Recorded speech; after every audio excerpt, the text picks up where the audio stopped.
लग्नाची बेडी या मालिकेच्या आजच्या भागात आपण पाहणार आहोत. रत्नाकरच्या सांगण्यावरून कृष्णा पुन्हा घरी आलेली असते आणि त्यामुळे रेश्मा रुक्मिणीला सांगत असते की काकू, मला असं वाटते की ही कृष्णा नाही तर आपली सिंधूच आहे. कारण जर ही कृष्णा असती तर हे घर सोडून गेली असती, पण ती परत आली आहे म्हटल्यावर ती सिंधूच असणार. आणि ते ऐकून रुक्मिणी म्हणते की रेश्मा, खरंच तू आजकाल खूप लॉजिकल बोलतीये. आणि ते ऐकून ऋतुजा हसू लागते, त्यामुळे रेश्मा नाराज होते. तर रुक्मिणी ऋतुजाला म्हणते की मी खरंच रेश्माचं कौतुक करते, ती जे काही बोलते ते मलासुद्धा पटत आहे. असं वाटते की ती कृष्णा नाही तर सिंधूच आहे. आणि मग त्यांचं बोलणं सुरू असतानाच त्यांना किचनमधून काहीतरी पडल्याचा आवाज येतो, त्यामुळे त्या तिघीजणी लगेच किचनमध्ये जाण्यासाठी निघतात. तिथे कृष्णा पुरणपोळीची तयारी करत असते. मात्र किचनची अवस्था बघून रेश्मा, ऋतुजा आणि रुक्मिणी यांच्या पायाखालची जमीनच सरकते. त्या तिघीही एकमेकींकडे बघत असतात. किचनमधील सगळं सामान अस्ताव्यस्त पडलेलं असतं. रुक्मिणी म्हणते की ऋतुजा, तू स्वयंपाक करताना सुद्धा एवढा पसारा होत नाही. तर ऋतुजा म्हणते, हो ना वहिनी साहेब, निदान मी हिच्यापेक्षा चांगला स्वयंपाक तरी बनवते. आणि ही आपली सिंधू असूच शकत नाही, कारण जेव्हा सिंधू स्वयंपाक करायची ना, तेव्हा या भिंतीचं त्या भिंतीलाही कळायचं नाही. आणि किती स्वच्छता असायची तिची, आणि चव तर अप्रतिम होती. मात्र ही कृष्णा बघा हिने काय करून ठेवलं आहे. तर दुसरीकडे रत्नाकर आणि राघव राजश्री जवळ बसलेले असतात. राजश्रीला आता बरं वाटत असल्यामुळे त्या दोघांनाही खूप आनंद झालेला असतो. त्यानंतर राजश्री राघवचे आभार मानत म्हणते की तू सिंधूला परत घेऊन आला, तुझं प्रॉमिस पाळलं, मला खरंच खूप आनंद झाला राघव. तर राघव म्हणतो की आई, तुला माहिती आहे ना, तुझ्या आनंदासाठी मी काही करू शकतो, पण आता एक प्रॉमिस तू मला कर. त्यावर राजश्री विचारते, कोणतं? तर राघव तिला सांगतो की आता तू लवकर बरं व्हायचं आहे, कोणत्याही गोष्टीचा जास्त विचार करायचा नाही आहे आणि मुळात स्वतःला त्रास करून घ्यायचा नाही. आणि त्यावर राजश्री म्हणते की हो राघव, मी तुला वचन देते. आणि त्यामुळे राघवला खूप आनंद होतो. तर रत्नाकर म्हणतो की राघव, तिला हे सुद्धा सांग की आता कोणतीही कुरबुर न करता औषधं घ्यायची आणि आराम देखील करायचा. आणि त्यावर राजश्री हसून हो म्हणते. तिला आता बरं वाटत असल्यामुळे रत्नाकर आणि राघवला खूप छान वाटत असते. तर दुसरीकडे रत्नाकर सुद्धा किचनमध्ये जातो आणि किचनची अवस्था बघून तो कृष्णाला विचारतो की हे सगळं काय आहे. तर ती रडतच म्हणते की मी जेवण बनवायचं ट्राय केलं पण मला नाही जमलं. त्यावर रत्नाकर म्हणतो, अगं पण मग हे तू आधी सांगायचं ना. तितक्यात राघव देखील त्या ठिकाणी येतो. किचनची अवस्था बघून तो कृष्णावर खूप चिडतो. तर कृष्णा म्हणत असते की मी खूप छान स्वयंपाक बनवते, पण आज काय झालं आहे काय माहीत, मी ट्राय केलं पण मला नाही जमलं. आणि ती मोठमोठ्याने रडू लागते. तितक्यात लाईट जाते. त्यामुळे राघव म्हणतो की प्लीज आता सगळ्यांनी शांत राहा, मी काय झालं आहे ते बघतो आणि तुम्ही आपापल्या खोलीत जा. त्यावर ते सगळेजण हो म्हणतात आणि आपापल्या खोलीत जाण्यासाठी निघतात. तर कृष्णाला मेणबत्ती हवी असते म्हणून रेश्मा तिला मेणबत्ती देते आणि तेथून निघून जाते. त्यानंतर राघव लाईट का गेली आहे हे बघायला जातो आणि नेमकी त्याच वेळी राणी घरात येते. घरात सगळीकडे अंधार असतो. ती स्वतःशीच म्हणत असते की लाईट अशा अचानक का गेल्या. आणि मग त्याच वेळी तिचं लक्ष समोर असणाऱ्या कृष्णाकडे जातं. कृष्णाची तिच्याकडे पाठ असते आणि ती घरामध्ये मेणबत्त्या लावत असते. तर राणी तिला आवाज देत विचारते की रेश्मा, तूच आहेस ना. मात्र त्यावर काहीच उत्तर न आल्यामुळे ती कृष्णाजवळ जाते आणि पुन्हा तिला विचारते की रेश्मा, तूच आहे ना. मात्र तरीही कृष्णा काही उत्तर देत नाही. त्यामुळे राणी रागातच तिच्या हाताला पकडून तिला स्वतःकडे वळवते. आणि समोर साक्षात सिंधूला बघून तर राणीला मोठा धक्काच बसतो. ती भूत बघितल्यासारखी तिच्याकडे बघत असते. आणि मग तिला त्या दिवशी दरीजवळ घडलेला संपूर्ण प्रकार आठवतो. तर सिंधू हातात मेणबत्ती घेऊन राणीला घाबरवत म्हणते की मी काही मेलेल्या माणसाचं भूत नाही आहे, तर जिवंत माणूस आहे.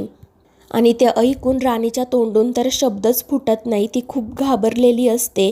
आणि मग त्यानंतर ती कशीबशी कृष्णाला विचारते की सिंधू, तू इथे काय करतेय? तर सिंधू तिला विचारत असते की तुम्हाला एवढं घाबरायला काय झालं. माणूस तेव्हाच घाबरतो जेव्हा तो खोटं बोलत असतो किंवा त्याने काहीतरी चुकीचं केलं असतं. आता तुम्ही नेमकं काय केलं आहे मला कसं कळणार. आणि तिचं ते बोलणं ऐकून राणी तर अजूनच घाबरते. तिची खात्री पटते की ही सिंधूच आहे. आणि मग तितक्यात लाईट येतात. राघवसुद्धा त्या ठिकाणी येतो. तर राणी मोठ्याने ओरडूनच म्हणते की राघव हे बघ, सिंधू परत आली. आणि त्यावर राघव म्हणतो की ऐक राणी, मी तुझी हिच्यासोबत ओळख करून देतो, ही कृष्णा आहे. पण तो पुढे काय बोलणार इतक्यात कृष्णा त्याला थांबवते आणि मग ती मधूला म्हणते की मी कृष्णा याची मदर आजारी आहे ना, म्हणून हा आपल्याला इथे घेऊन आला आहे, तिला बरं वाटावं म्हणून. आणि ते ऐकून राणी हसत म्हणते की ही तर सेम सिंधूसारखीच दिसते आणि तिच्यासारखीच बोलते. मला तर क्षणभर असं वाटलं की ही सिंधूच आहे. आणि ते ऐकून कृष्णा हसत म्हणते की बघ लंबू, आपण सेम टू सेम सिंधूसारखी ॲक्टिंग केली की नाही. हिला तर कळलंसुद्धा नाही आपण सिंधू आहोत की कृष्णा.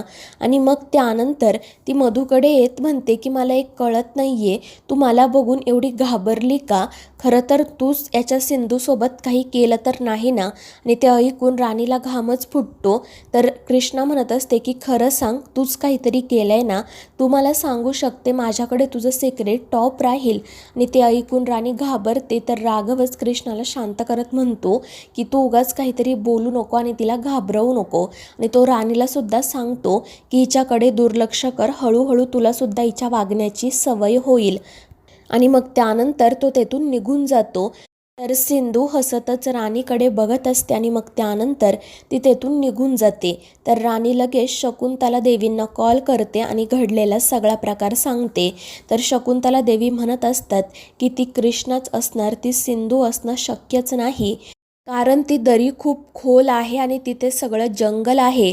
आत्तापर्यंत त्या सिंधूला एखाद्या जंगली जनावराने खाल्लं असेल किंवा तिची बॉडी सडून गेली असेल. आणि सावी तर आपल्याकडेच आहे ना, त्यामुळे जोपर्यंत ती आपल्याकडे आहे तोपर्यंत आपल्या केसालाही कोणी धक्का लावू शकत नाही, कारण ती हुकुमाचा एक्का आहे. आणि ते ऐकून राणी खुश होते आणि तिच्या जीवातही जीव येतो.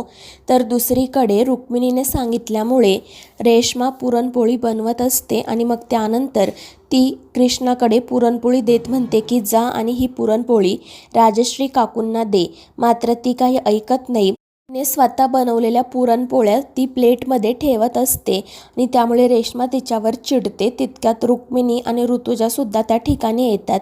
रेश्मा म्हणत असते की बघा ना काकू, तुमच्या सांगण्यावरून मी पुरणपोळी बनवली, पण ही किती मनमानी करते, काही ऐकतच नाही आहे. आणि त्यावेळी कृष्णा रेश्माला म्हणते की बिंडोक बदक, तू गप्प बस, उगाच पुढे पुढे करू नको. आणि ते ऐकून रेश्मा तिच्यावर खूप चिडते. तर रुक्मिणी तिला शांत करत म्हणते की थांब, हिच्यासोबत तर मीच बोलते. आणि मग ती कृष्णाला विचारते की हे सगळं काय चाललंय? तुझ्यासाठी आम्ही पुरणपोळी बनवली आहे ना, मग आता तू मनमानी कशाला करतेस? जर तुझ्या हातची पुरणपोळी राजश्रीने खाल्ली आणि तिच्या तब्येतीला काही झालं तर मग काय करायचं? तू ही अशी पुरणपोळी तिला खायला घालणार आहे का? आणि त्यावेळी कृष्णा म्हणते की तुम्ही एक गोष्ट लक्षात घ्या, या बिंडोक बदकाने बनवलेली पुरणपोळी त्यांनी आधीसुद्धा खाल्ली असेल ना, मग त्यांना तिच्या हातची चव लगेच कळेल. एवढं साधं तुम्हाला का लक्षात येत नाही आहे? आणि काळजी करू नका, आपण राजश्री मदरला काही होऊ देणार नाही. तिला आपण बनवलेली ही पुरणपोळी नक्की आवडेल. आणि मग त्यानंतर ती तेथून जाण्यासाठी निघते. त्यामुळे रुक्मिणी चिडते. दुसरीकडे राणी स्वतःशीच म्हणत असते की ही सिंधू आहे की कृष्णा हे आता बघायलाच हवं. आणि मग ती तिची परीक्षा घ्यायचं ठरवते. आणि मग त्यानंतर जेव्हा कृष्णा तिच्या रूम समोरून जात असते तेव्हा ती मोठ्याने तिला सिंधू अशी हाक मारते. त्यामुळे कृष्णा थांबते आणि पाठीमागे वळून विचारते की काय? तर राणी चिडून म्हणते की तू सिंधूच आहे ना, मग उगाच कृष्णा असल्याचं नाटक का करते? आणि ते ऐकून कृष्णा मोठमोठ्याने हसू लागते. त्यामुळे राणी चिडते आणि ती कृष्णावर ओरडते. मात्र तिच्यापेक्षा दुप्पट आवाजात कृष्णा तिच्यावर ओरडते आणि तिला सांगते की आपल्याशी नीट बोलायचं आणि आपण कृष्णा आहोत, सिंधू नाही. आणि मग ती तेथून निघून जाते. तर राणी तिच्यावर खूपच चिडलेली असते. त्यानंतर जेव्हा कृष्णा किचनमध्ये असते तेव्हा रेश्मा तिच्यावर लपतछपत लक्ष ठेवत असते. आणि जेव्हा ती बाहेर येते तेव्हा ती पटकन डायनिंग टेबलवर जाऊन बसते.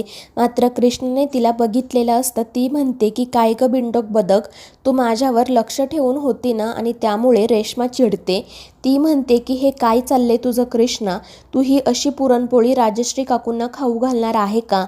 आणि त्यावर कृष्णा म्हणते की तू काळजी करू नको बिंडोक बदक, आणि ती सतत अशा नावाने हाक मारत असल्याने रेश्मा तिला म्हणते की तू माझ्याशी नीट बोल. तर कृष्णा हसत म्हणते की मी तुझ्याबद्दल सिंधूच्या डायरीत सगळं वाचलंय. आणि मग ती मुद्दाम रुक्मिणीला सुद्धा चिडवायला सुरुवात करते. त्यामुळे रुक्मिणी रागातच तिच्याकडे बघते तर ती तेथून पळून जाते. आणि कृष्णाच्या अशा वागण्यामुळे रेश्मा म्हणते की हिच्यापेक्षा आपली सिंधू खरंच खूप चांगली होती. राघव भाऊजींनी हे ध्यान कुठून आणलं आहे काय माहीत. तर रुक्मिणी म्हणते की राघवने हिला कुठून आणले ते आपण नंतर बघू, पण आधी राजश्रीकडे जाऊ, कारण हिने बनवलेल्या पुरणपोळ्या जर राजश्रीने खाल्ल्या तर तिला काही व्हायचं. आणि मग त्या दोघीजणी लगेच राजश्रीकडे जाण्यासाठी निघतात. त्यानंतर कृष्णा राजश्रीला उठवते. ती म्हणत असते की आई उठा, बघा मी तुमच्यासाठी काय आणलं आहे, गरमागरम चहा आणि पुरणपोळी. त्यामुळे राजश्रीला खूप आनंद होतो. तितक्यात राघव दरवाजात येतो. राजश्री कृष्णाच्या हातचा चहा पित आहे हे बघून तो घाबरतो आणि मनाशी म्हणतो की जर आईने हिच्या हातचा चहा पिला तर आईला लगेच कळेल की ही सिंधू नाहीये. आणि त्यामुळे तो मोठ्याने तिला आई म्हणून हाक मारतो आणि तिला थांबवत म्हणतो की आई तू हा चहा पिऊ नको. मात्र राजश्री त्याचं काही ऐकत नाही. ती तो चहा पिते आणि त्यानंतर ती कृष्णाचं कौतुक करत म्हणते की सिंधू खरंच खूप छान चहा झाला आहे. आणि ते ऐकून कृष्णाला खूप आनंद होतो. तर राघवला आश्चर्य वाटते. आणि मग त्यानंतर राजश्री सिंधूसोबत गप्पा मारायला सुरुवात करते. राघवसुद्धा त्या ठिकाणीच असतो. मात्र त्यावेळी कृष्णाचं बोलणं ऐकून राजश्री राघवला विचारते की ही अशी का बोलते, नेमकं हिला काय झालंय. पण त्यावर काय उत्तर द्यावं हे राघवला कळत नाही. तर मित्रांनो, या मालिकेच्या पुढील भागांमध्ये आपण पाहणार आहोत कृष्णाने एका काचेच्या बॉटलमध्ये एक फूल टाकलेले असते आणि ती राघवला म्हणत असते की आता हे फूल तू मला बाहेर काढून दाखव, आणि ते सुद्धा बाटलीला हात न लावता. त्यावर राघव म्हणतो की आता हे तूच मला करून दाखव. आणि त्यामुळे कृष्णा हसतच त्या बॉटलमध्ये पाणी टाकते आणि त्यामुळे ते फूल तरंगून वरती येते आणि कृष्णा ते बॉटलमधून बाहेर काढते. आणि राघवला म्हणते की बघ, आपण हे चॅलेंज पूर्ण केलं, आता मी जे सांगेल ते तुला करावंच लागेल. त्यावर राघव म्हणतो ठीक आहे, पण काय करायचंय मी. तर कृष्णा त्याला सांगते की तू मला आता तुझ्या हाताने पोहे भरव. तर मित्रांनो, या मालिकेच्या पुढील भागांच्या अपडेट्ससाठी आपल्या चॅनेलला सबस्क्राईब करा.